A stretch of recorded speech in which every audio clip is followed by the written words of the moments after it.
আমাদের বাসা বাড়িতে যে ডাইনিং টেবিল আছে, যেটার মধ্যে আমরা খাই, ডাইনিং টেবিল গুলো আপনাদের যাদের বাসায় আছে, এটি আপনারা শুনে নেন। আল্লাহ নবী সাল্লাল্লাহু আলাইহি ওয়াসাল্লাম এই ডাইনিং টেবিলে বসতেন। ডাইনিং টেবিলে বসে খাওয়াটা সুন্নার পরিপূর্ণ। অহংকারীদের খাবার হচ্ছে ডাইনিং টেবিলে বসে খাবার গ্রহণ করা। নবী সাল্লাল্লাহু আলাইহি ওয়াসাল্লাম তার জীবনে কোনোদিন ডাইনিং টেবিলে বসেননি, সেই সময় ডাইনিং টেবিল ছিল। সাহাবীরাও কোনোদিন ডাইনিং টেবিলে বসেননি, ডাইনিং টেবিল ছিল। সবচাইতে বিনয়ের খাবার হচ্ছে এই মাটির মধ্যে বসে খাওয়া দাওয়া করা, যেটা আল্লাহ নবী সাল্লাল্লাহু আলাইহি ওয়াসাল্লাম করেছিলেন, সাহাবীরা করেছিলেন। এবং ডাইনিং টেবিলে বসে খাওয়াটা সুন্নার পরিপন্থী। বিবাহ ভঙ্গের একটা মাসালা আপনারা কেউ জানেন না, শুনেন। যদি স্ত্রী 5 ওয়াক্ত সালাত আদায় করে আর তার স্বামী যদি 5 ওয়াক্ত সালাত আদায় না করে, অটো সিস্টেমে তালাক হয়ে যাবে। ওর সংসার আর কোনো ছেপ ল্যাপ দিয়ে, দড়ি দিয়ে বেঁধে, কষ্টেপ দিয়ে বেঁধে, সুপার গুলো দিয়ে টিকে থাকবে না। সালাত আদায়কারী আর সালাত পরিত্যাগকারী ও অটোমেটিকলি তালাক হয়ে যাবে, এবং উভয় সালাত পরিত্যাগকারী, ওইটা ইসলামী বিয়েই হয়নি, ইসলামী সংসারই হয়নি, ওর সাথে ইসলামের কোনো সম্পর্কই নেই।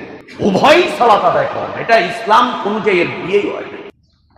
ইন্নাল হামদুলিল্লাহ নাহমাদুহু ওয়া নাস্তাঈনুহু ওয়া নাস্তাগফিরুহু ওয়া নু'মিনু বিহি ওয়া নাতাওয়াক্কালু আলাইহি ওয়া নাউযু বিল্লাহি মিন শুরুরি আনফুসিনা ওয়া মিন সাইয়্যাতি আ'মালিনা। من يهده الله فلا مضل له ومن يضلل فلا هادي له واشهد ان لا اله الا الله وحده لا شريك له واشهد ان محمدا عبده ورسوله ارسله بالحق بشيرا ونذيرا وداعيا إلى الله بإذنه وسراجا منيرا. أما بعد فإن أحسن الحديث كتاب الله وخير الهدي هدي محمد صلى الله عليه وسلم وشر الأمور محدثاتها وكل محدثة بدعة وكل بدعة ضلالة وكل ضلالة في النار. يا أيها الذين آمنوا اتقوا الله حق تقاته ولا تموتن إلا وأنتم مسلمون. يا أيها الناس اتقوا ربكم الذي خلقكم من نفس واحدة وخلق منها زوجها وبث منهما رجالا كثيرا ونساء واتقوا الله الذي تساءلون به والأرحام إن الله كان عليكم رقيبا. يا أيها الذين آمنوا اتقوا الله وقولوا قولا سديدا يصلح لكم أعمالكم ويغفر لكم ذنوبكم ومن يطع الله ورسوله فقد فاز فوزا عظيما. اللهم انفعنا بما علمتنا وعلمنا ما ينفعنا وزدنا علما. اللهم إنا نعوذ بك من علم لا ينفع ومن قلب لا يخشع ومن نفس لا تشبع ومن دعوة لا يستجاب لها. اللهم آت نفوسنا تقواها وزكها أنت خير من زكاها أنت ولينا ومولاها.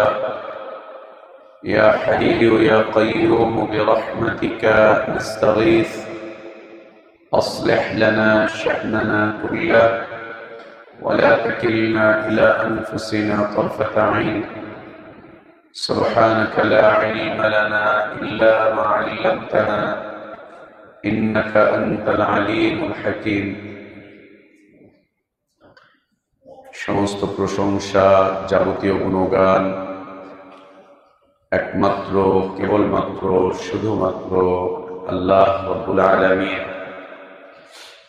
আহকামুল হাকিমিন, আরহামুর রাহিমিন, ইলাহুল আলামিনের জন্য, যিনি আমাদেরকে মুসলিম করে সৃষ্টি করেছেন,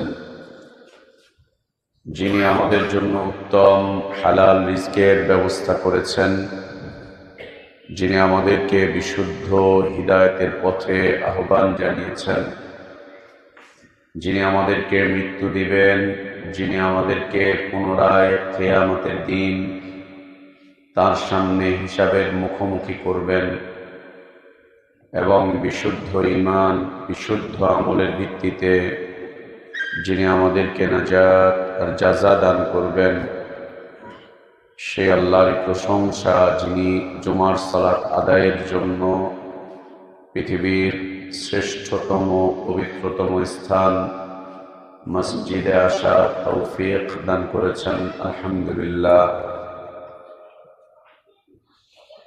অসংখ্য অগণিত সালাতু সালাম আমাদের প্রিয় নবী, প্রিয় রাসূল, প্রিয় ইমাম, প্রিয় আদর্শ ব্যক্তিত্ব, একমাত্র আদর্শ কেন্দ্রীয় ব্যক্তিত্ব মুহাম্মদুর রাসূলুল্লাহ সাল্লাল্লাহু আলাইহি ওয়া আলিহি ওয়াসাল্লামের প্রতি আল্লাহ সুবহানাহু ওয়া তাআলা যাকে কল্যাণের আধার করে বিশ্ব মানবতার জন্য মুক্তির দূত করে পাঠিয়েছিলেন, যার আদর্শের বাস্তবায়ন করা প্রত্যেক জাতি, ধর্ম, বর্ণ নির্বিশেষে সকল শ্রেণী পেশার মানুষের জন্য ফরজ করে দেয়া হয়েছে, যার আদর্শের বাস্তবায়ন প্রকৃত হিদায়াত, কল্যাণ, নাজাত আর সফলতার একমাত্র পথ।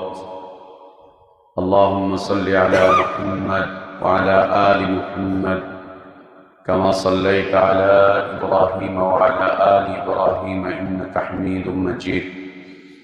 আল্লাহুম্মা বারিক আলা মুহাম্মাদ ওয়া আলা আলি মুহাম্মাদ كما باركت على إبراهيم وعلى آل إبراهيم إنك حميد مجيد। আলহামদুলিল্লাহ, আল্লাহ তাবারক ওয়া তাআলার বিশেষ দয়ায়, তাঁর বিশেষ অনুগ্রহে, তাঁর বিশেষ করুণায় আমরা আল্লাহর পক্ষ থেকে আসা সর্বশ্রেষ্ঠ, সর্বশেষ তাঁর পছন্দনীয় দিনটুকু জানতে, বুঝতে, মানতে চেষ্টা করছি। আল্লাহর কাছে আমাদের দোয়া, আল্লাহ আমাদের এই দিনী জীবনটুকু কবুল করে নেন, আমাদের ভুলগুলো আল্লাহ সংশোধন করে দেন, গুনাহগুলো, অন্যায়গুলো, অপরাধগুলোকে আল্লাহ মাফ করে দেন। আল্লাহ আমাদেরকে ঈমান আর ইসলামের প্রকৃত সৌন্দর্যের উপরে বেঁচে থাকার তৌফিক দান করেন। ঈমান আর ইসলামের পূর্ণতার উপরেই আল্লাহ আমাদেরকে মৃত্যু দান করেন। আল্লাহুম্মা আমিন। সম্মানিত মুসল্লিবৃন্দ, আমরা ধারাবাহিকভাবে জুমার খুতবায় যে বিষয়টি নিয়ে আলোচনা করছিলাম, সর্বশেষ যে বিষয়টি ছিল তা ছিল আম্বিয়া আলাইহিমুসসালাতু ওয়াসসালাম গণের দাওয়াতের মূল কালিমা বা মূল বক্তব্য ছিল লা ইলাহা ইল্লাল্লাহ। তারা পৃথিবীর মানুষকে এসে এই একটি পবিত্র কালিমার দিকে আহ্বান জানিয়েছিলেন। বিশেষ করে মুহাম্মদুর রাসূলুল্লাহ সাল্লাল্লাহু আলাইহি ওয়া আলিহি ওয়াসাল্লামের দাওয়াতের মূল বিষয়বস্তু বা মূল বক্তব্য ছিল ইয়া আইয়ুহান নাস কুলু লা ইলাহা ইল্লাল্লাহ। শেষ খুতবাতে আমরা আলোচনা করেছিলাম আম্বিয়া আলাইহিমুসসালাতু ওয়াসসালাম গণের দাওয়াতের এই কালিমা নিয়ে। রাসূলুল্লাহ সাল্লাল্লাহু আলাইহি ওয়া আলিহি ওয়াসাল্লাম সহ সকল নবী রাসূলগণ পৃথিবীর মানুষকে, সব নবী রাসূলগণ পৃথিবীর মানুষকে দুটি বিষয় বিভ্রান্তি দূর করেছেন। পৃথিবীর সকল মানুষকে আম্বিয়া আলাইহিমুসসালাতু ওয়াসসালামগণ সকল মানুষের কাছে এসে দুটি কাজ করেছেন। সকল নবী রাসূলগণ তারা দুটি কাজ করেছেন। তার মধ্যে হতে একটি বিষয়বস্তু হচ্ছে মানুষের দিন সংক্রান্ত যে বিভ্রান্তি আছে, যে সন্দেহ আছে, যে সংশয় আছে, তা তারা দূর করতে চেষ্টা করেছেন। সকল নবী রাসূলগণ পৃথিবীর মানুষের মাঝে দুটি কাজ পরিচালনা করে গিয়েছেন, দুটি কাজ তারা রেখে গিয়েছেন, দুটি কাজ তারা করেছিলেন সব নবী রাসূলগণ। তার মধ্যে হতে প্রথম বিষয়বস্তু হচ্ছে মানুষের মাঝে দিন সংক্রান্ত যে বিভ্রান্তি বিদ্যমান ছিল, দিন সংক্রান্ত যে সন্দেহ সংশয় ছিল, দিন সংক্রান্ত যে ভুল ভ্রান্তিগুলো ছিল, তা তারা দূর করার জন্য আপ্রাণ চেষ্টা করে গিয়েছেন, আপ্রাণ চেষ্টা করে গিয়েছেন দিন সংক্রান্ত বিভ্রান্তি দূর করার জন্য। দিন সংক্রান্ত যে সন্দেহ সংশয়গুলো রয়েছে, দিন সংক্রান্ত যে আজে বাজে তথ্য উপাত্তগুলো পৃথিবীর মানুষের কাছে আছে, এই বিষয়বস্তুগুলো তারা সংশোধন করার চেষ্টা করেছেন। যার পর নাই তারা প্রচেষ্টা চালিয়েছেন। তাদের জীবনটা কেটেছিল এর মধ্যে। মানুষের বিভ্রান্তি নিরসন, বিভ্রান্তি দূরকরণ, দুরাকাত সালাত পড়ো, মানুষের বিভ্রান্তি নিরসন, বিভ্রান্তি দূরীকরণ, মানুষের সন্দেহ সংশয় নিরসন, দিন সংক্রান্ত যে সন্দেহ, যে সংশয়, যে ভুল, যে ভ্রান্তিতে মানুষ জীবন যাপন করছে, তা তারা নিরসন করার জন্য আপ্রাণ চেষ্টা করে গিয়েছেন মৃত্যু পর্যন্ত। দিন সংক্রান্ত সন্দেহ সংশয় আমরা দেখতেই পাচ্ছি।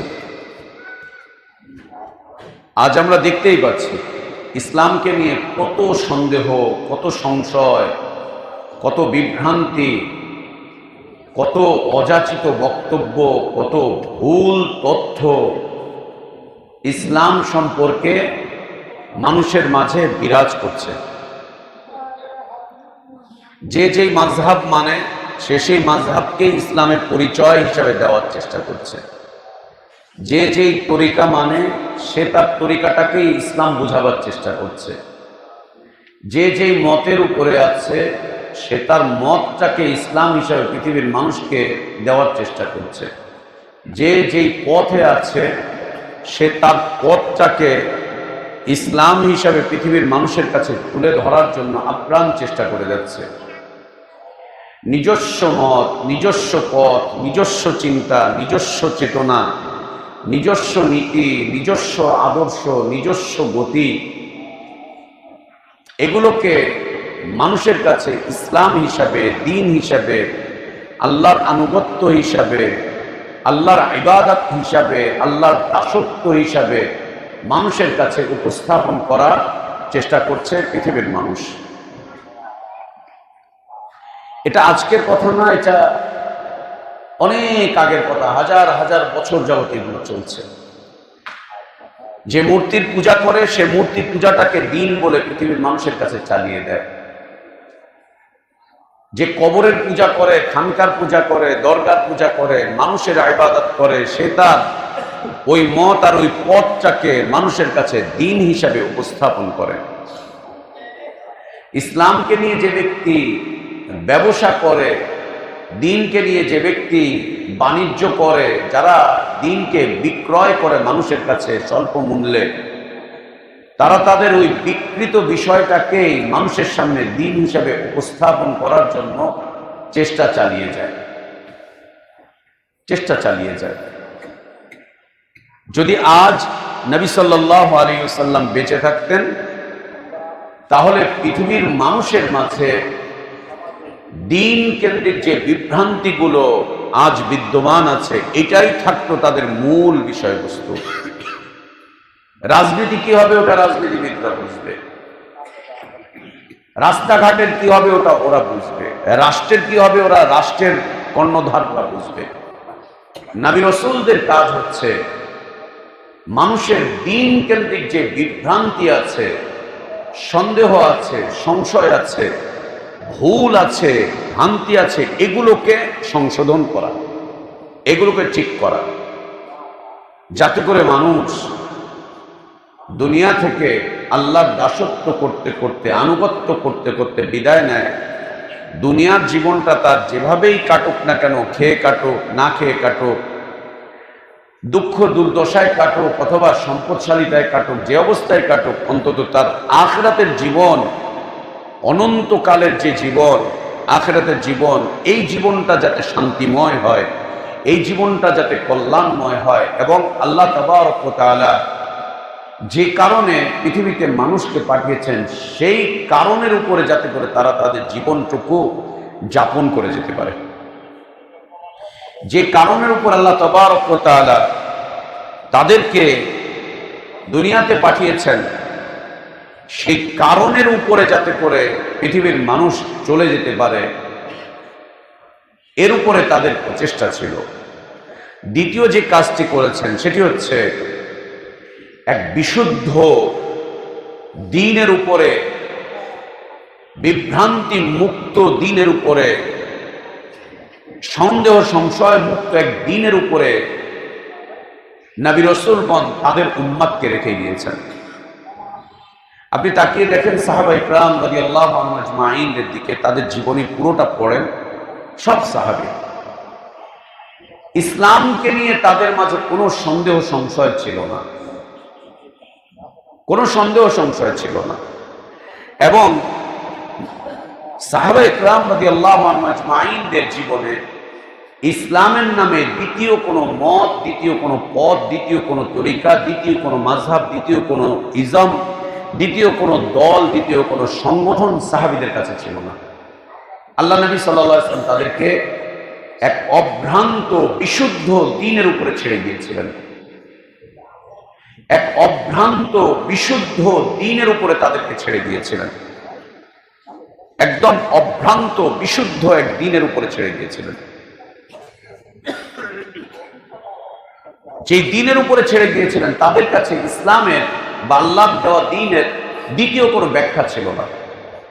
আজ যেমন আমাদের কাছে দ্বীনের অনেক ব্যাখ্যা, তরিকাগত ব্যাখ্যা, মাযহাবগত ব্যাখ্যা, রাজনীতিগত ব্যাখ্যা, ভৌগোলিক ব্যাখ্যা, পারিবারিক ব্যাখ্যা, তরিকায় তরিকার ব্যাখ্যা, পীরবাদের আলাদা আলাদা ব্যাখ্যা, আন্তর্জাতিক আলাদা ব্যাখ্যা, বিভিন্ন দেশের ইসলাম সংক্রান্ত আলাদা আলাদা ব্যাখ্যা, কত ব্যাখ্যা, কত ব্যাখ্যা। সাহাবীদের কাছে ইসলামের দ্বিতীয় কোনো ব্যাখ্যা ছিল না। আল্লাহ নবী সাল্লাল্লাহু আলাইহি ওয়াসাল্লাম মৌলিকভাবে দুটি কাজ করে গিয়েছিলেন। তার দাওয়াতের জীবনের মাধ্যম দিয়ে এই দুটি কাজ তিনি পৃথিবীতে আঞ্জাম দিয়ে গিয়েছিলেন, এবং সকল নবী রাসূলগণ এই কাজটুকু করেছিলেন। তারা পৃথিবীর মানুষকে দ্বীন সংক্রান্ত সন্দেহ সংশয় এর থেকে তারা মানুষকে মুক্ত করার চেষ্টা করে গিয়েছিলেন, এবং এক অভ্রান্ত বিশুদ্ধ খাঁটি দ্বীনের উপরে তারা পৃথিবীর মানুষকে রেখে গিয়েছিলেন। তাদের মৃত্যুর পর মানুষগুলো ভিন্ন পথ ধরতে শুরু করেছে, এবং যত সময় পার করছে তত বেশি বিভ্রান্তি বাড়ছে। আপনি মনে করতে চান না যে এখন দুনিয়াতে 4 মাযহাব আর 6 মাযহাব আছে, কিয়ামত পর্যন্ত 4-6 মাযহাবই থাকবে, বিলকুল না, আরো কত শত মাযহাব আসবে। মনে করতে চান না বাংলাদেশে এখন শুধুমাত্র 3 লক্ষ পীর আছে, 3 লক্ষ পীরের 3 লক্ষ তরিকা আছে। কিয়ামত আসতে আসতে এই 3 লক্ষকে অনেক দিয়ে গুণ করে দেখবেন কত কোটি তরিকা আসবে দেশে, কত কোটি তরিকা আসবে দেশে। এই তরিকা আসতে আসতে, ভিন্ন মত আসতে আসতে, পথ আসতে আসতে যেই বিষয়টা ঘটে যাবে দুনিয়াতে, সেটা হচ্ছে একটা পর্যায়ে মানুষ ইসলামকে তো ভুলে যাবেই, ইসলামের যে পরিভাষাগুলো আছে, সালাত, সিয়াম, হজ, যাকাত, কোরবানি, ইসলামের যে পরিভাষাগুলো আছে এগুলোকেও ভুলে যাবে পৃথিবীর মানুষ, এগুলোকেও চিনবে না। এরপরে গিয়ে অবস্থা এমন হবে, আরো দুইটা পরিভাষা ভুলে যাবে, কোরআন, হাদিস, এটাও পৃথিবীর মানুষ ভুলে যাবে। কোরআন কি, হাদিস কি, এটা পৃথিবীর মানুষ বলবে তখন। কোরআন কাকে বলে, হাদিস কাকে বলে, এর উপরে চলতে থাকবে কিছুদিন। এরপরে এমন একটা অবস্থা হবে যে রসুল কি, নাবি কি, এটাও পৃথিবীর মানুষের জেহেন থেকে চলে যাবে। যেতে যেতে একটা পর্যায়ে শেষ অবস্থা হবে আল্লাহ এই শব্দটাও পৃথিবীর মানুষ বলতে ভুলে যাবে, এইটার সাথে অপরিচিত হয়ে যাবে। আল্লাহর এই কথাটাও তারা বাদ দিয়ে দিবে। আল্লাহ কি, কেউ যদি বলে আল্লাহ, বলবে আল্লাহ কি, বলবে আল্লাহ কি, আল্লাহ কি, কে আল্লাহ, কাকে ডাকছো আল্লাহ বলে, হতবাক হয়ে যাবে মানুষ আল্লাহর নাম শুনলে। একটা পর্যায়ে মানুষ এটাও ভুলে যাবে। অতঃপর আল্লাহ তাবারক ওয়া তাআলা কিয়ামত ঘটিয়ে দেবে, কিয়ামত ঘটিয়ে দেবে। এটি উলামাদের দায়িত্ব, এটি খুতাবাদের দায়িত্ব, এটি উলামাদের দায়িত্ব, এটা খুতাবাদের দায়িত্ব, এটা মুদাররিসিনদের দায়িত্ব, এটা ইমামদের দায়িত্ব, যে তারা তাদের অধীনস্থ, তাদের এলাকার, তাদের সম্প্রদায়ের মানুষগুলোর মাঝে এই দুটি কাজ করবে। একটি হচ্ছে তাদের দিন সংক্রান্ত, ওই দিন যেই দিন নিয়ে মুহাম্মদ সাল্লাল্লাহু আলাইহি ওয়াসাল্লাম এসেছিলেন, যে দিন নিয়ে এসেছিলেন রাসূলুল্লাহ সাল্লাল্লাহু আলাইহি ওয়াসাল্লাম, ওই দিন সংক্রান্ত যে সন্দেহ সংশয়গুলোর মধ্যে মানুষ পড়ে আছে, ওই দিনকে কেন্দ্র করে মানুষ যে বিভ্রান্তির মধ্যে পড়ে আছে, এই বিভ্রান্তিগুলোকে নিরসন করার জন্য আপ্রাণ চেষ্টা চালিয়ে যাওয়া, রাত দিন পরিশ্রম করতে থাকা, যে মানুষের বিভ্রান্তিগুলোকে নিরসন কিভাবে করা যায়, কিভাবে দিন সংক্রান্ত বিভ্রান্তি নিরসন করা যায়। যে বিষয়ে যারা বিভ্রান্তি নিরসন করবে তারা নিজেরাই বিভ্রান্তির মধ্যে ডুবে আছে। যারা বিভ্রান্তি নিরসন করবে, যারা সংশয় নিরসন করবে উম্মতের, তারা নিজেরাই আজ সংশয়ের মধ্যে পড়ে আছে, তারা নিজেরাই আজ বিভ্রান্তির মধ্যে পড়ে আছে। কে করবে, কে করবে? আর দ্বিতীয় এক কাজ করা আছে, আমৃত্যু চেষ্টা করে যাওয়া, যে মানুষকে এক বিশুদ্ধ দ্বীনের উপর, বিশুদ্ধ আকীদার উপর, বিশুদ্ধ মানহাজের উপর, বিশুদ্ধ চিন্তা চেতনার উপর, বিশুদ্ধ নীতি আর আদর্শের উপর মানুষগুলোকে ছেড়ে যাবে, বিশুদ্ধ নীতি আর আদর্শের উপর মানুষগুলোকে ছেড়ে যাবে। এটা মৃত্যু পর্যন্ত তারা এই কাজ করতে থাকবে। এই কাজ ছেড়ে দিয়ে আজ উলামাগণ রাস্তায় ঘাটে, মঞ্চে, ময়দানে, রাজপথে নেমে এসেছে। তারা তাদের দায় দায়িত্ব ভুলে গিয়েছে যে আল্লাহ প্রদত্ত দায় দায়িত্বটা কি, নবী সাল্লাল্লাহু আলাইহি ওয়াসাল্লাম কোন দায় দায়িত্ব তাদের জন্য ছেড়ে গিয়েছেন, রেখে গিয়েছেন, এটা ভুলে গিয়ে উলামাগণ এই রাস্তাকে ছেড়ে দিয়ে ভিন্ন রাস্তার দিকে যাওয়া শুরু করেছে, ভিন্ন স্বপ্ন দেখা শুরু করেছে। আল্লাহর কাছে নাজাত পাওয়া যাবে না, রেহাই পাওয়া যাবে না। আল্লাহ আমাদের উলামাদের হেফাজত করেন, আমাদের উলামাদেরকে আল্লাহ সঠিক পথে পরিচালিত করেন। মনে রাখতে হবে, উলামারা যদি পথভ্রষ্ট হয়ে যায়, উলামারা যদি লাইনচ্যুত হয়ে যায়, উলামাগণ যদি পদচ্যুত হয়ে যায়, উলামাগণের রাস্তায় যদি ভুল করে ফেলে, উলামাগণ যদি ফেল করে ফেলে, তাহলে সেই জাতির ডুবে যাওয়া ছাড়া কোনো উপায় থাকে না। ওই জাতির ডুবে যাওয়া ছাড়া, মরে যাওয়া ছাড়া, ধ্বংস হয়ে যাওয়া ছাড়া আর কোনো উপায় থাকে না। যদি উলামাগণ বিভ্রান্তির মধ্যে পড়ে যান, তারা যদি তাদের দায় দায়িত্বগুলো ছেড়ে দেন। সম্মানিত মুসল্লিবৃন্দ, খুতবার বিষয়বস্তু ছিল লা ইলাহা ইল্লাল্লাহ। আমরা আংশিকভাবে বলেছিলাম যে আম্বিয়া আলাইহিমুস সালাতু ওয়াস সালামগণ, বিশেষ করে মুহাম্মদুর রাসূলুল্লাহ সাল্লাল্লাহু আলাইহি ওয়া আলিহি ওয়াসাল্লাম যে লা ইলাহা ইল্লাল্লাহ থেকে মানুষকে আহ্বান করেছিলেন, সেই লা ইলাহা ইল্লাল্লাহ এই বিষয়টি, এই কালিমাটি চারটা বিষয়ের দাবি রাখে। সবাই একটু ভালো করে বুঝে নেবেন যে লা ইলাহা ইল্লাল্লাহ দাওয়াত রাসূলুল্লাহ সাল্লাল্লাহু আলাইহি ওয়া আলিহি ওয়াসাল্লাম দিয়েছিলেন। যে দাওয়াতকে তিনি ছেড়ে দিয়েছেন, যেই দাওয়াতকে তিনি এই উম্মতের উলামাদের উপরে ওয়াজিব করে গিয়েছেন, তারা যেন লা ইলাহা ইল্লাল্লাহ দাওয়াত নিয়ে পৃথিবীর আনাচে কানাচে ছুটে বেড়ায়, ঘুরে বেড়ায়, পৃথিবীর এই প্রান্ত থেকে সে প্রান্ত পর্যন্ত লা ইলাহা ইল্লাল্লাহ দাওয়াতকে পৌঁছে দেয়। এই জিম্মাদারি এই উম্মতের উলামাদেরকে আল্লাহ নবী সাল্লাল্লাহু আলাইহি ওয়াসাল্লাম দিয়ে গিয়েছেন। তার বিদায় হজের বক্তব্য এটাই ছিল। এই উম্মতের উলামাগণ যাদেরকে ওয়ারাসাতুল আম্বিয়া হিসেবে উল্লেখ করা হয়েছে, তাদেরকে নবী সাল্লাল্লাহু আলাইহি ওয়াসাল্লাম এই জিম্মাদারি তাদের উপরে দিয়ে গিয়েছেন যে পৃথিবীর এ প্রান্ত থেকে নিয়ে সে প্রান্ত পর্যন্ত, উত্তর থেকে নিয়ে দক্ষিণ পর্যন্ত, পূর্ব থেকে নিয়ে পশ্চিম পর্যন্ত তারা নবী সাল্লাল্লাহু আলাইহি ওয়াসাল্লামের রেখে যাওয়া এই দায়িত্বটুকু, দাওয়াতের এই গুরু দায়িত্বটুকু তারা পালন করবে। নিরলসভাবে পৃথিবীর আনাচে কানাচে অলিতে গলিতে আল্লাহ নবী সাল্লাল্লাহু আলাইহি ওয়াসাল্লামের রেখে যাওয়া এই দাওয়াতের জিম্মাদারি তারা পালন করবে, এই জিম্মাদারি পালন করবে। আজ আমরা জেনে থাকি যে লা ইলাহা ইল্লাল্লাহ এটা শুধু জিকিরের এক কালিমা। আমরা জেনে থাকি, সমাজ আমাদেরকে জানিয়ে থাকে, আমাদেরকে বুঝিয়ে থাকে যে লা ইলাহা ইল্লাল্লাহ এটা হচ্ছে শুধুমাত্র জিকিরের এক কালিমা। বিলকুল না, লা ইলাহা ইল্লাল্লাহ শুধুমাত্র জিকিরের কালিমা নয়। লা ইলাহা ইল্লাল্লাহ হচ্ছে একটি দাওয়াতের কালিমা।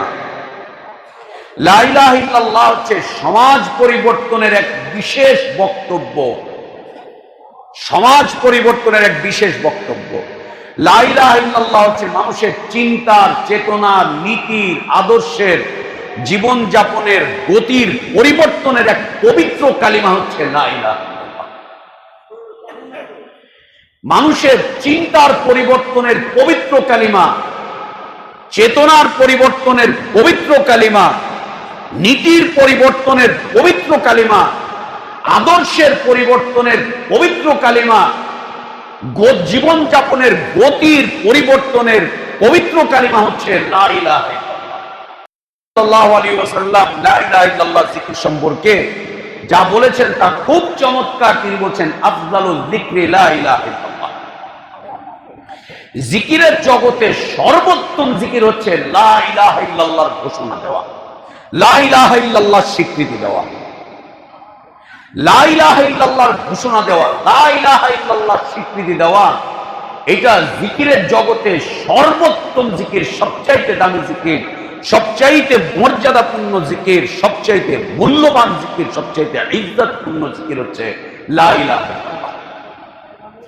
এবং লা ইলাহা ইল্লাল্লাহর এই জিকির, এটি যেন বান্দার আদর্শের বিষয়বস্তু হয়ে যায়, এটি যেন বান্দার চিন্তার বিষয়বস্তু হয়, চেতনার বিষয়বস্তু হয়, নীতির বিষয়বস্তু হয়, তার জীবনের গতির বিষয়বস্তু হয়, তার জীবন যাপনের পথ পদ্ধতির বিষয়বস্তু হয় লা ইলাহা ইল্লাল্লাহ। লা ইলাহা ইল্লাল্লাহ। সুবহানাল্লাহ ওয়া বিহামদিহি। রাসূলুল্লাহ সাল্লাল্লাহু আলাইহি ওয়াসাল্লাম যে লা ইলাহা ইল্লাল্লাহ দাওয়াত পৃথিবীতে তিনি পরিচালনা করেছিলেন, যে লা ইলাহা ইল্লাল্লাহ দাওয়াত তিনি পৃথিবীর মানুষের কাছে ছড়িয়ে দিয়েছিলেন, যে লা ইলাহা ইল্লাল্লাহ দাওয়াত দিতে গিয়ে তাকে নির্যাতনের শিকার হতে হয়েছিল, নিপীড়নের শিকার হতে হয়েছিল, জুলমের শিকার হতে হয়েছিল, অত্যাচারের শিকার হতে হয়েছিল, নিগৃহীত হওয়া বরদাস্ত করে নিতে হয়েছিল, রক্ত ঝরেছিল, আহত হতে হয়েছিল, পালিয়ে আত্মগোপন করে থাকতে হয়েছিল, জেল খাটতে হয়েছিল। সেই লা ইলাহা ইল্লাল্লাহ শুধুমাত্র আমার দেশের এই জিকিরের কালিমা ছিল না, এই জিকিরের কালিমা ছিল না। নবী সাল্লাল্লাহু আলাইহি ওয়াসাল্লাম যে লা ইলাহা ইল্লাল্লাহ দাওয়াত দিয়েছিলেন, সে লা ইলাহা ইল্লাল্লাহ টুকু আমরা যেন আমাদের জীবনে বুঝে নিতে পারি। আল্লাহ আমাদেরকে সেই তৌফিক দান করেন। লা ইলাহা ইল্লাল্লাহ বুঝতে হলে চারটি বিষয়ের সমন্বয়ে লা ইলাহা ইল্লাল্লাহকে বুঝে নিতে হবে। চারটি বিষয়ের সমন্বয়ে লা ইলাহা ইল্লাল্লাহকে বুঝে নিতে হবে। চারটার মধ্যে তিনটা বুঝবেন আর একটা বুঝবেন না, আপনি লা ইলাহা ইল্লাল্লাহর উপরে টিকে থাকতে পারবেন না। যা হচ্ছে আমাদের, আপনি টিকতে পারবেন না। আপনার অবস্থান ভিন্ন মতে, ভিন্ন পথে, ভিন্ন তরিকায়, ভিন্ন রাস্তায়, ভিন্ন পথের দিকে আপনার অবস্থান চলে যাবে, ভিন্ন পথের দিকে চলে যাবে। চারটি বিষয়ের সমন্বয়, চারটি বিষয় একসাথে থাকতে হবে, একসাথে। যেমন 4 চাকার গাড়িগুলোকে আপনি 3 চাকা, 2 চাকা, 2.5 চাকা দিয়ে চালাতে পারবেন না, 4টা চাকাই লাগবে। 4 পায়ার যে সমস্ত খাট চেয়ারগুলো আছে, ওকে 3.5 পায়া দিয়ে আপনি টিকাতে পারবেন না, ওকে 4 পায়া পুরোপুরি ভাবে দিতে হবে, পুরোপুরি ভাবে দিতে হবে। ইসলামকে যেমন আল্লাহ তাবারক ওয়া তাআলা 5টা স্তম্ভ বিশিষ্ট করেছেন, আপনি 4 স্তম্ভ দিয়ে, 4.5 স্তম্ভ দিয়ে, 4.5 স্তম্ভ দিয়ে ইসলামের উপর টিকতে পারবেন না। পরিপূর্ণভাবে 5 স্তম্ভের উপরে আপনাকে ইসলাম নিয়ে দাঁড়িয়ে থাকতে হবে। যেমন আল্লাহ তাবারক ওয়া তাআলা ঈমানের 6টা পিলার দিয়েছেন, 6টা স্তম্ভ দিয়েছেন, আপনি 5টা স্তম্ভ দিয়ে ঈমানের উপরে টিকতে পারবেন না, 5.5টা দিয়েও ঈমানের উপরে টিকতে পারবেন না, 6.25টা দিয়েও টিকতে পারবেন না, 5.9 এর উপরে আপনি ঈমানের উপরে টিকতে পারবেন না। পরিপূর্ণভাবে 6টার উপরে আপনি টিকতে থাকতে হবে, না হলে ঈমানের উপরে টিকে থাকতে পারবেন না। আপনার রাস্তা অন্য কোথাও চলে যাবে, অন্য কোথাও চলে যাবে। ঠিক একইভাবে কেউ যদি নিজের জীবনটাকে এই পবিত্র কালিমার উপরে প্রতিষ্ঠিত রাখতে চায়, কেউ যদি চায় আমার জীবনটা এই পবিত্র কালিমার উপরে প্রতিষ্ঠিত থাকুক, তাহলে তাকে এই পবিত্র কালিমাটুকু 4টি বিষয়ের সমন্বয় বুঝে নিতে হবে, যা নবী সাল্লাল্লাহু আলাইহি ওয়াসাল্লাম আমাদের মাঝে ছেড়ে গিয়েছেন। এর মধ্যে হতে প্রথম বিষয়বস্তু হচ্ছে লা ইলাহা ইল্লাল্লাহর বিশুদ্ধ অর্থ, বিশুদ্ধ মানা, বিশুদ্ধ মানা, বিশুদ্ধ অর্থ। আজ আমরা লা ইলাহা ইল্লাল্লাহর অসংখ্য বিভ্রান্তিমূলক, সন্দেহ সংশয়মূলক ভুল অর্থ পৃথিবীর মানুষের কাছে আমরা পেয়ে থাকি, আমরা আমাদের সমাজেও পেয়ে থাকি। লা ইলাহা ইল্লাল্লাহ অনেক ভুল অর্থ, অনেক ভুল অর্থ। ভুল অর্থ মানুষকে ভুল পথে পরিচালনা করবে, ভুল পথে পরিচালনা করবে। যেমন কোরআনুল কারীমের অনুবাদ আপনি বাজার থেকে কিনে আনবেন, 10টা প্রকাশনীর অনুবাদ আনবেন, 10টা প্রকাশনীর অনুবাদগুলোকে আপনি এক করতে পারবেন না, অসংখ্য বিভ্রান্তি দিয়ে করা। কোথাও দেখবেন আল্লাহকে প্রভু বলা হয়েছে, কোথাও দেখবেন আল্লাহকে খোদা বলা হয়েছে, কোথাও দেখবেন আল্লাহকে মাবুদ বলা হয়েছে, কোথাও দেখবেন আল্লাহ শব্দের অর্থ করা হয়েছে ইলাহ, নানান ভাবে। কোথাও দেখবেন আল্লাহ শব্দের অর্থ, আল্লাহ শব্দের অর্থ পালনকর্তা করা হয়েছে। এক একটা অনুবাদে এক এক রকম দেখতে পাবেন। আল্লাহ শব্দের অর্থ, অর্থই পরিবর্তন করেছে, অর্থই পরিবর্তন করেছে। আল্লাহ তাবারক ওয়া তাআলা সেদিন গত জুমাবারে এক জায়গায় একটা প্রোগ্রামে একজন লোক আমাদের বাসা বাড়িতে যে ডাইনিং টেবিল আছে, যেটার মধ্যে আমরা খাই, ডাইনিং টেবিলগুলো আপনাদের যাদের বাসায় আছে এটি আপনারা শুনে নেন। আল্লাহ নবী সাল্লাল্লাহু আলাইহি ওয়াসাল্লাম এই ডাইনিং টেবিলে বসতে নিষেধ করেছেন। ডাইনিং টেবিলে বসে খাওয়াটা সুন্নাহর পরিপন্থী, সুন্নাহর পরিপন্থী। অহংকারীদের খাবার হচ্ছে ডাইনিং টেবিলে বসে খাবার গ্রহণ করা। নবী সাল্লাল্লাহু আলাইহি ওয়াসাল্লাম তার জীবনে কোনোদিন ডাইনিং টেবিলে বসেননি, সেই সময় ডাইনিং টেবিল ছিল। সাহাবীরাও কোনোদিন ডাইনিং টেবিলে বসেননি, ডাইনিং টেবিল ছিল। সবচাইতে বিনয়ের খাবার হচ্ছে এই মাটির মধ্যে বসে খাওয়া দাওয়া করা, যেটা আল্লাহ নবী সাল্লাল্লাহু আলাইহি ওয়াসাল্লাম করেছিলেন, সাহাবীরা করেছিলেন। এবং ডাইনিং টেবিলে বসে খাওয়াটা সুন্নাহর পরিপন্থী, সুন্নাহর পরিপন্থী। শুধু একটা খাবার টেবিলের সুন্নাহ খুঁজতেছি, ঘরের ভিতরে আর কত জাহান্নামের বাক্স রয়েছে, টেলিভিশন রয়েছে, এই রয়েছে, সেই রয়েছে, তো অসংখ্য শয়তান যেহেতু আছে, একটা সুন্নাহ চলে গেলেই বাকি আছে, না থাকলেই বাকি আছে। থাক, অসুবিধা নেই, থাক, রাখবেন। ঘরটাকে যদি আল্লাহ লানতের ঘর না বানাতে পারেন, ঘরটা যদি শয়তানের কেন্দ্রবিন্দু না হয়, ঘরে যদি জাহান্নামের বাক্স না থাকে, জাহান্নামে যাওয়ার মতো আসবাবপত্র যদি ঘরে না থাকে, তো এটা কি আমাদের ঘর হতে পারে?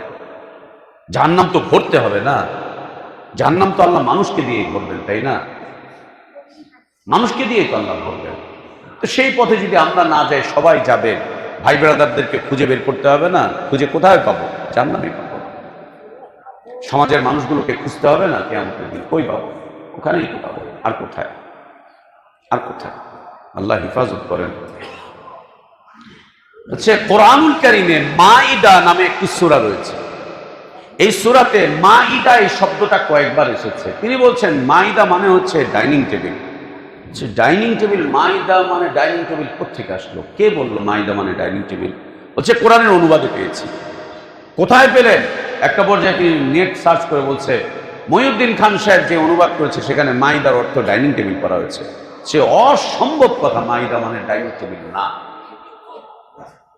না, মাইদা মানে হচ্ছে একটা কমপ্লিট খাবার। একজন মানুষের যেই যে পছন্দনীয় খাবার আছে পুরোটাকে প্যাকিং করে আল্লাহ তাবারক ওয়া তাআলা জান্নাত থেকে পাঠাবেন, একে বলা হয় মাইদা। ঈসা আলাইহিস সালাতু ওয়াস সালামের উম্মত ঈসা আলাইহিস সালাতু ওয়াস সালামের কাছে আবেদন করেছিল যে আপনি একটু আল্লাহকে বলেন আনজিল আলাইনা মাইদাতাম মিনাস সামা, তিনি যেন আসমান থেকে আমাদের জন্য মাইদা নাজিল করেন। আল্লাহ যেন আমাদের জন্য আসমান থেকে মাইদা নাজিল করেন, মাইদা নাজিল করেন, যেটা আমরা খাবো, খেয়ে এনার্জি আসবে, মন ভরবে, এই হবে সেই হবে। তো ডাইনিং টেবিল খাই কিভাবে? আসমান থেকে ডাইনিং টেবিল চাইবেন কেন তারা? ডাইনিং টেবিল তো দুনিয়ার বিষয়বস্তু। মাইদা মানে হচ্ছে একটা কমপ্লিট খাবার, আরবিতে যেটাকে বলা হয় এখন ওয়াজবা। সব খাবার অনেক কিছু একসাথে মিশিয়ে একটা প্যাকিং করে র্যাপিং পেপার দিয়ে একসাথে পাঠিয়ে দেওয়া। আল্লাহ তাবারক ওয়া তাআলার কাছে আসমান থেকে জান্নাতি খাবার চেয়েছিল ঈসা আলাইহিস সালাতু ওয়াস সালামের উম্মতরা। তারা এসে বলছিল আপনি একটু আল্লাহকে বলেন আল্লাহ যেন আসমান থেকে আমাদের জন্য মাইদা নামক খাবার দিয়ে দেন, পুরা কমপ্লিট করা। সুবহানাল্লাহ। এই যে ভুল কোরআনুল কারীমের তরজমাতে, অর্থে হাজারো ভুল মানুষের দিনকে ভুলের দিকে নিয়ে যাচ্ছে। হাদিসের অর্থগুলোতে হাজারো ভুল মানুষের দিনকে, ইসলামকে ভুলের দিকে নিয়ে যাচ্ছে।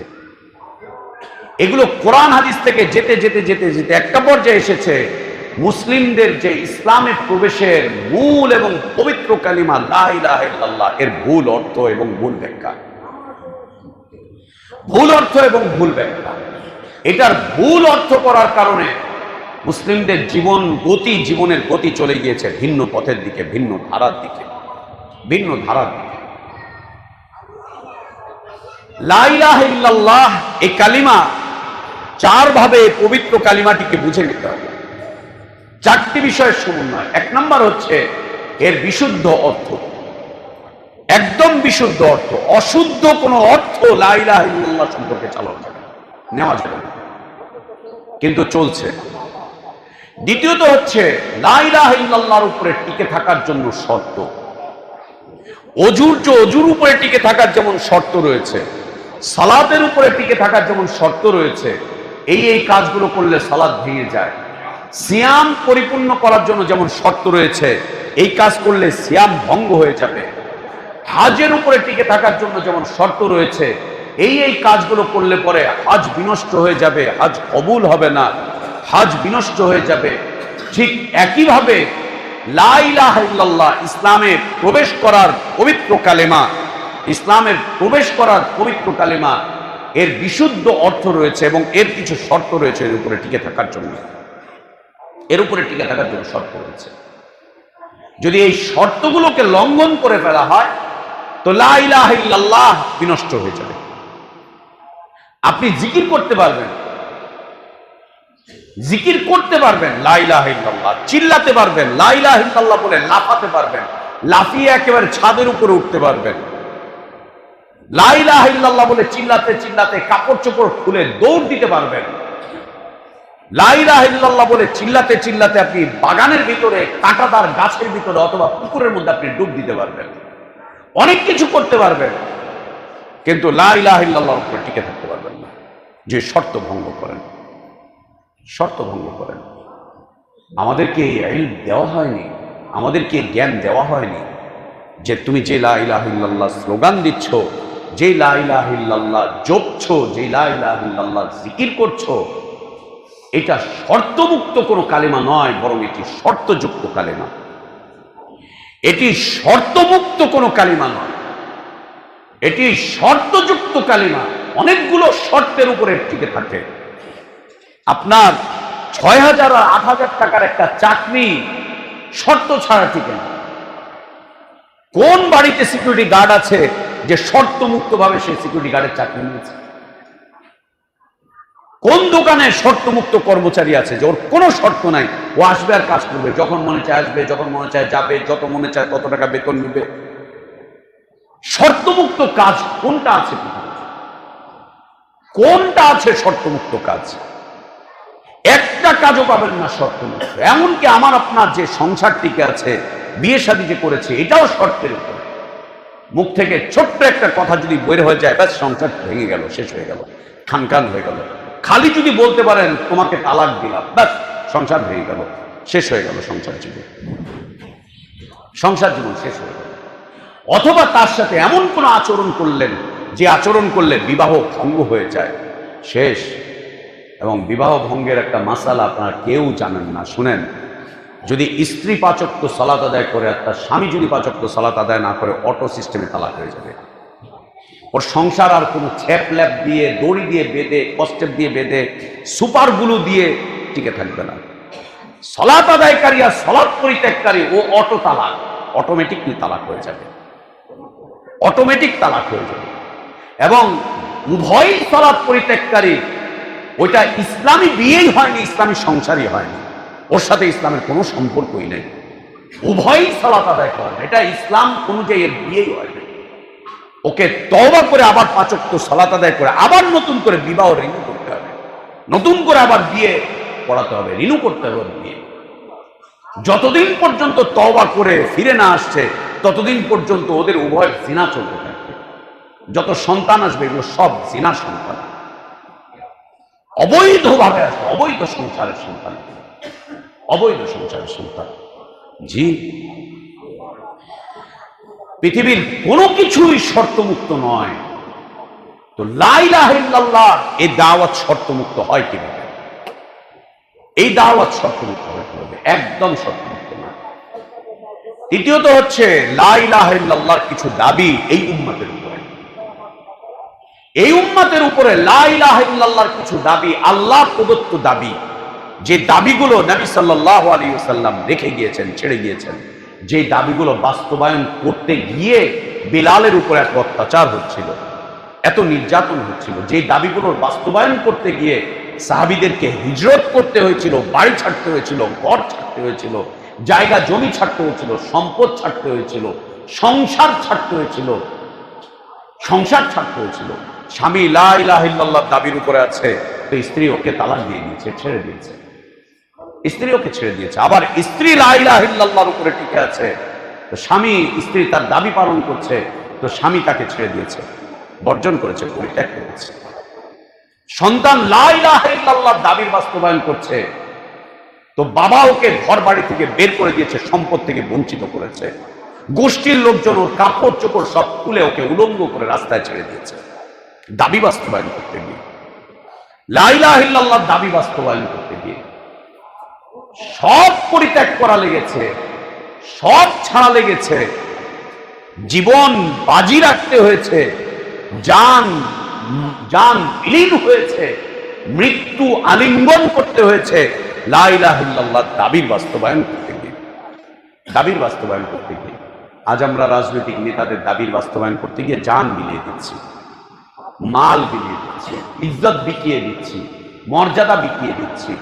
এমনকি আমাদের প্রথম এবং শেষ ঠিকানা হচ্ছে ইসলাম, এই ইসলামটুকু পর্যন্ত আমরা বিকিয়ে দিচ্ছি আমাদের নেতাদের কথার উপরে, তাদের দাবিগুলো মানার উপরে, দাবিগুলো বাস্তবায়ন করতে গিয়ে।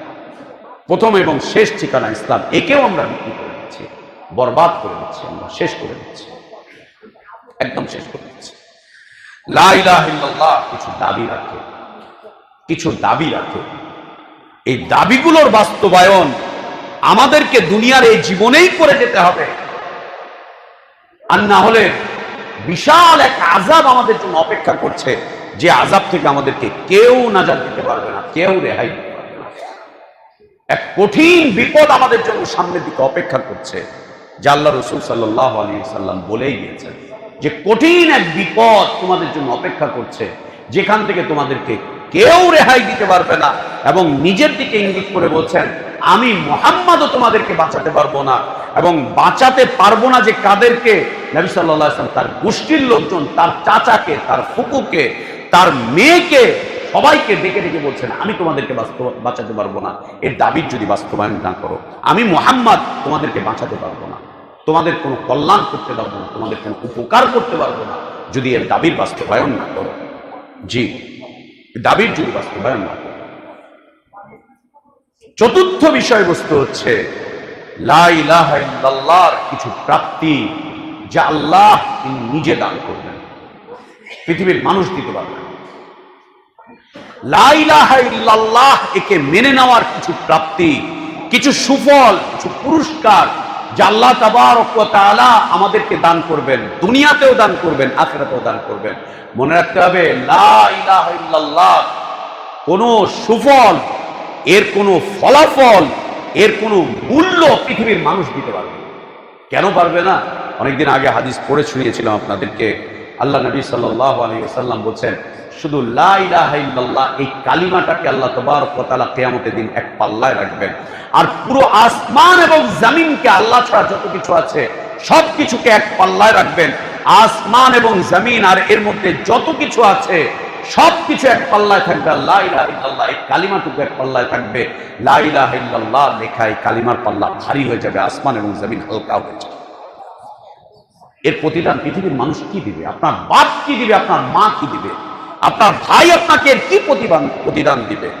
আপনার স্ত্রী, আপনার সন্তান আপনাকে কি প্রতিদান দিবে? আর আপনার এই অসভ্য নেতারা, ওরা এর কি প্রতিদান দিবে? এই অসভ্য নেতারা ওর কি প্রতিদান দিতে পারে? কোন প্রতিদান দিতে পারবে না মানুষ। আপনি যে লা ইলাহা ইল্লাল্লাহ বিশ্বাস করবেন, যে লা ইলাহা ইল্লাল্লাহকে স্বীকৃতি দিবেন, যে লা ইলাহা ইল্লাল্লাহকে কবুল করবেন, যে লা ইলাহা ইল্লাল্লাহর দাবির বাস্তবায়ন করবেন, যে লা ইলাহা ইল্লাল্লাহর উপর আপনি টিকে থাকবেন, আপনি বিশ্বাস করেন পৃথিবীর মানুষ এর এক চুল পরিমাণ প্রতিদান দেওয়ার ক্ষমতা পৃথিবীর মানুষকে আল্লাহ তাবারক ওয়া তাআলা দান করেননি। মানুষ দিতে পারবে না এর প্রতিদান, মানুষ দিতে পারবে না এর প্রতিদান। আজীব বিষয়, আমরা এর প্রতিদান এখন মানুষের কাছে ভিক্ষা করে বেড়াই, এর প্রতিদান এখন মানুষের কাছে চাই। এর প্রতিদান পেতে গিয়ে আমরা এখন রাজপথে লড়াই করি, এর প্রতিদান পেতে গিয়ে আমরা এখন রাস্তায় রাস্তায় আন্দোলন করি, সংগ্রাম করি এর প্রতিদান পেতে গিয়ে। অথচ আল্লাহর ওয়াদা, এর প্রতিদান আল্লাহ আপনার ঘরে পৌঁছে দিবেন, আপনার বাড়িতে পৌঁছে দিবেন। এর প্রতিদান আল্লাহ তাবারক ওয়া তাআলা আপনার কাছে পৌঁছে দিবেন, কারো কাছে যাওয়া লাগবে না। আল্লাহ নিজ দায়িত্বের প্রতিদান পৌঁছে দিবেন, নিজ দায়িত্বের প্রতিদান পৌঁছে দিবেন। এই চারটি বিষয়, এর সমন্বয়ে লা ইলাহা ইল্লাল্লাহকে বুঝতে হবে।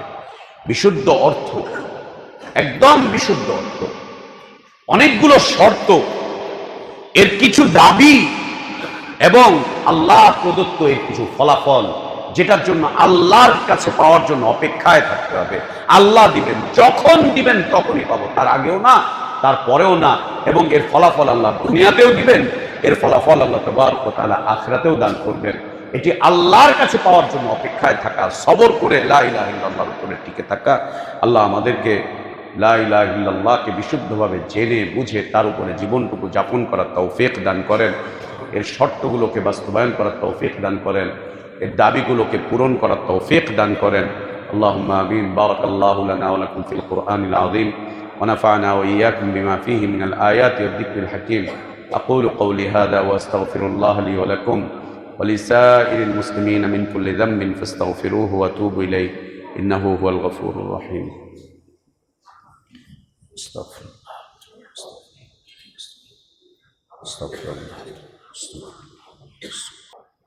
الحمد لله رب العالمين والعاقبة للمتقين ولا عدوان إلا على الظالمين وأشهد أن لا إله إلا الله وحده لا شريك له له الملك وله الحمد يحيي ويميت وهو على كل شيء قدير إله الأولين والآخرين وأشهد أن محمدًا عبده ورسوله وصفيه وخليله صلى الله عليه وعلى آله وأصحابه وبارك وسلم تسليمًا كثيرًا إلى يوم الدين.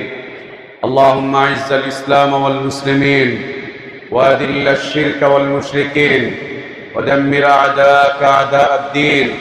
اللهم اجعل هذا البلد آمنا مطمئنا وسائر بلاد المسلمين. اللهم آمنا في أوطاننا وأصلح أئمتنا وعلمائنا واجعلهم هداة مهتدين يا قوي يا عزيز. اللهم أصلح لنا ديننا الذي هو عصمة أمرنا، وأصلح لنا دنيانا التي فيها معاشنا، وأصلح لنا آخرتنا التي إليها معادنا، واجعل الحياة زيادة لنا في كل خير، والموت راحة لنا من كل شر. اللهم اقسم لنا من خشيتك ما تحول به بيننا وبين معصيتك، ومن طاعتك ما تبلغنا به جنتك، ومن اليقين ما تهون به علينا مصائب الدنيا. متعنا اللهم بأسماعنا وأبصارنا وقواتنا أبدا ما أبقيتنا، واجعله الوارث منا، واجعل ثأرنا على من ظلمنا، وانصرنا على من عادانا. اللهم لا تجعل مصيبتنا في ديننا، اللهم لا تجعل مصيبتنا في ديننا، اللهم لا تجعل مصيبتنا في ديننا، ولا تجعل الدنيا أكبر همنا، ولا مبلغ علمنا، ولا إلى النار مصيرنا. اللهم لا تسلط علينا بذنوبنا من لا يخافك فينا ولا يرحمنا. ربنا اغفر لنا ذنوبنا وإسرافنا في أمرنا، وثبت أقدامنا وانصرنا على القوم الكافرين. ربنا اغفر لنا ذنوبنا ولإخواننا الذين سبقونا بالإيمان، ولا تجعل في قلوبنا غلا للذين آمنوا ربنا إنك رؤوف رحيم. ربنا آتنا في الدنيا حسنة وفي الآخرة حسنة وقنا عذاب النار. ربنا تقبل منا إنك أنت السميع العليم، وتب علينا إنك أنت الغفور الرحيم. عباد الله رحمكم الله، إن الله يأمركم بالعدل والإحسان وإيتاء ذي القربى وينهى عن الفحشاء والمنكر والبغي، يعظكم لعلكم تذكرون. فاذكروا الله العظيم الجليل يذكركم، واشكروه على نعمه يزدكم، ولذكر الله أكبر، والله يعلم ما تصنعون.